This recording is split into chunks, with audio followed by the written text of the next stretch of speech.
ओम नारायण नारायण नारायण नारायण। सब मित्रों को राम राम। सबका स्वागत है दोस्तों, कैसे हैं आप सब। दोस्तों आज 30 दिसंबर है और अभी जस्ट मैं थिएटर से मार्को का हिंदी वर्जन देख करके बाहर आया हूँ। हिंदी डबिंग कैसी थी और फिल्म को दूसरी बार देखने का मेरा अनुभव कैसा था, उसके बारे में ही अभी हम चर्चा करने वाले हैं। आज से ठीक 10 दिन पहले 20 दिसंबर को मार्को थिएटर में रिलीज हुई थी, तभी मुझे इसे हिंदी में देखना था, पर शुरुआत में इसके हिंदी वर्जन को नगण्य शोज दिए गए थे और 20 तारीख को 2 और फिल्में मुझे देखनी थी, मुफासा और एक और फिल्म थी, तो टाइमिंग भी एडजस्ट नहीं हो पा रहा था हिंदी वर्जन के लिए। तो 20 तारीख को रात को 10:30 बजे का मैंने इसकी मूल भाषा का मलयालम वर्जन देखा था और रात को इसी जगह से, इसी मल्टीप्लेक्स में मैं आया हुआ था 20 तारीख को। तो रात को लगभग 1:30 बजे मैंने मार्को का रिव्यू यहीं से शूट किया था और 21 तारीख सुबह मैंने उसे अपलोड किया था। अभी पहले हम मेरा दूसरी बार फिल्म देखने का अनुभव कैसा है वो मैं आपको बताता हूँ, फिर हिंदी डबिंग के बारे में चर्चा करेंगे। तो जैसे कि मैंने रिव्यू में कहा था, विजुअल्स हमें फिल्म में काफ़ी प्रभावित करते हैं, इसमें कोई संदेह नहीं है। एक्शन सीक्वेंसेस हो, एक्शन कोरियोग्राफी हो, डायरेक्टर ने वहाँ पर अपना एक अलग टच डाला है। उनकी एक अलग इमेजिनेशन, क्रिएटिविटी वहाँ पर हमें देखने को मिलती है।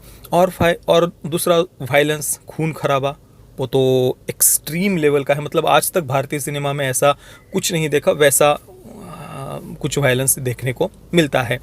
परंतु फिल्म केवल विजुअल्स तक ही सीमित हो जाती है। जब बात आती है कहानी की, कैरेक्टर डेवलपमेंट की, या एंगेजिंग स्टोरी की, या कैरेक्टर्स के साथ हम जुड़ पाए, उनके बारे में केयर कर पाए, कुछ हमारे इमोशंस को फिल्म छू पाए, इनमें से कुछ भी ये फिल्म नहीं कर पाती। जस्ट फिल्म के विजुअल्स अच्छे हैं और वो हम बस देखते जाते हैं। अंदर से कहीं पर भी एक सिंगल सेकंड के लिए भी फिल्म हमें मूव नहीं कर पाती। यही बात मैंने पहले दिन भी फील की थी, वो मैंने आपको रिव्यू में भी बताया था, और यही सेम बात मैंने आज दूसरी बार भी फील की फिल्म देखते हुए, कि फिल्म कहीं पर भी कुछ अंदर से फीलिंग ही नहीं जगा पाती। इतना एक्सट्रीम लेवल का कुछ हो रहा है। मतलब मार्को के परिवार के साथ में जो कुछ भी होता है बहुत भयानक है, पर उस समय कुछ भी हम अंदर फील नहीं करते। इसी जगह पर दूसरी बहुत सारी ऐसी फिल्में हैं जहाँ पर एक उस सिचुएशन को ऐसे बिल्डअप किया जाता है ना, जैसे कि पुष्पा 2 का ही एंडिंग का रप्पा रप्पा वाला सीन आप ले लीजिए, अंदर से खून खोलने लग जाता है। पर मार्को में डायरेक्टर का जो पूरा ध्यान है वो केवल विजुअल्स पर था। अलग अलग प्रकार से अलग अलग एक्शन कोरियोग्राफी का यूज़ करना हर एक एक्शन सीक्वेंस के लिए, वहाँ पर उनका मुख्य फोकस हमें देखने को मिलता है। तो उसी जगह पर फिल्म प्रभावित भी करती है, पर स्टोरी, कैरेक्टर डेवलपमेंट, कैरेक्टर्स के साथ में अटैचमेंट, जुड़ना, उनके बारे में केयर करना, इनमें से कहीं पर भी फिल्म सफल नहीं हो पाती है।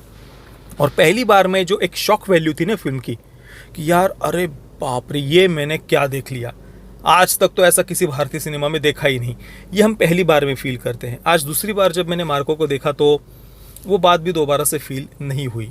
तो जस्ट एक पहली बार वाला एक अचंभित होना था, चौंक जाना था बिल्कुल, कि भाई ये क्या था।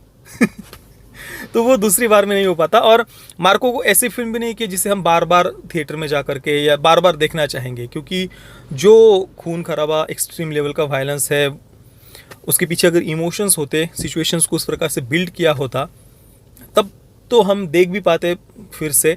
परंतु यहाँ पर अभी दूसरी बार में मुझे वो जो पहले बार वाला थोड़ा जो शॉक वैल्यू वगैरह जो था ना, वो एक्साइटमेंट या वो चौंक जाना, वो मैंने दूसरी बार भी फील नहीं किया। तो ओवरऑल सेकंड व्यूइंग, दूसरी बार का देखने का एक्सपीरियंस मैं थोड़ा डल ही कहूँगा मार्को का, पहली बार की अपेक्षा। बाकी हाँ, विजुअल्स वगैरह वो तो सब बढ़िया है ही, इसमें कोई संदेह नहीं। अब बात करते हैं हिंदी डबिंग के बारे में। आज जब मैं अंदर गया थिएटर में, पता नहीं इको आ रहा था। अब जिन मित्रों ने हिंदी वर्जन इसका देखा है, प्लीज़ आप नीचे कमेंट में बताना कि क्या हिंदी डबिंग में ही इको है, ऐसा गूंजता है आवाज़, या ये हमारे यहाँ का प्रॉब्लम था, पता नहीं।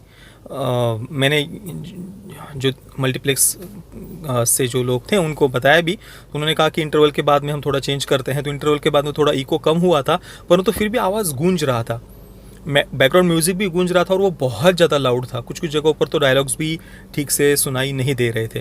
जैसे हम किसी नए घर में जाते हैं ना, एकदम से कुछ सामान वगैरह नहीं रखा होता, खाली घर होता है, तो आवाज़ गूंजता है, ऐसा कुछ आवाज़ गूंज रहा था। जैसे वो पुराने समय के सिंगल स्क्रीन थिएटर होते हैं ना, बिल्कुल उस प्रकार का। अब मैं तो यहाँ पर मल्टीप्लेक्स में आया हुआ था और कभी यहाँ पर ऐसा प्रॉब्लम नहीं आया है। तो आज ही पता नहीं कुछ प्रिंट में प्रॉब्लम थी या हिंदी डबिंग में कुछ ऐसा इको था। तो अगर आपको भी हिंदी वर्जन में ऐसा अनुभव हुआ हो तो प्लीज़ नीचे कमेंट में बताना। वैसे मार्को की बात करें ना, तो यहाँ पर सब कुछ विजुअल्स पर ही है। मतलब आपका पूरा ध्यान केवल उन एक्शन सीक्वेंसेस पर रहेगा, वहाँ पर ज़्यादातर समय कोई डायलॉग्स भी नहीं है। तो आप इसको मूल वर्जन में मलयालम भाषा में भी देखोगे तो भी आपका अनुभव कुछ भी चेंज नहीं होगा, ऐसा मुझे लगता है। मतलब आपको अगर एक अलग अनुभव लेना ही है, जो एक्सट्रीम वायलेंस फिल्म में है, एक्शन सीक्वेंसेस जो अलग प्रकार से शूट किए हैं, तो आप मूल भाषा में देखेंगे तो भी मुझे लगता है कि कोई ज़्यादा कहानी समझने में कोई समस्या नहीं आएगी। वैसे भी सबटाइटल्स तो है ही, और ऊपर से फिल्म में कोई ऐसे ज़्यादा डायलॉग्स नहीं है। अधिकतर समय आपको स्क्रीन पर एक्शन सीक्वेंसेस ही देखने को मिलेंगे।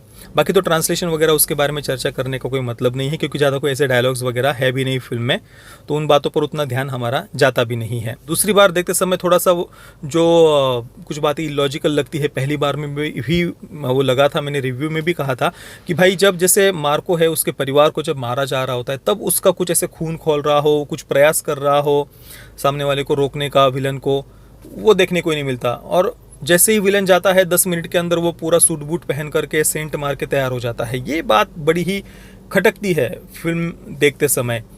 ऐसी 2-3 और बातें हैं, तो उन बातों को थोड़ा और बेटर वे में प्रेजेंट किया जा सकता था फिल्म में, थोड़ा और कहानी को अच्छे तरीके से स्क्रीन प्ले वगैरह लिखा जा सकता था। बाकी ठीक है, ओवरऑल बस मार्को का सबसे एक प्रभावित करने वाली बात जो है फिल्म की, वो है केवल इसके विजुअल्स। बाकी जिन मित्रों ने फिल्म को देखा है, आपका हिंदी वर्जन का एक्सपीरियंस भी बताना, फिल्म का भी आपका अनुभव कैसा रहा, मुझे नीचे कमेंट में आप अवश्य बताना। ये वीडियो देखने के लिए आप सभी मित्रों का बहुत बहुत धन्यवाद। जय श्री राम, वंदे मातरम।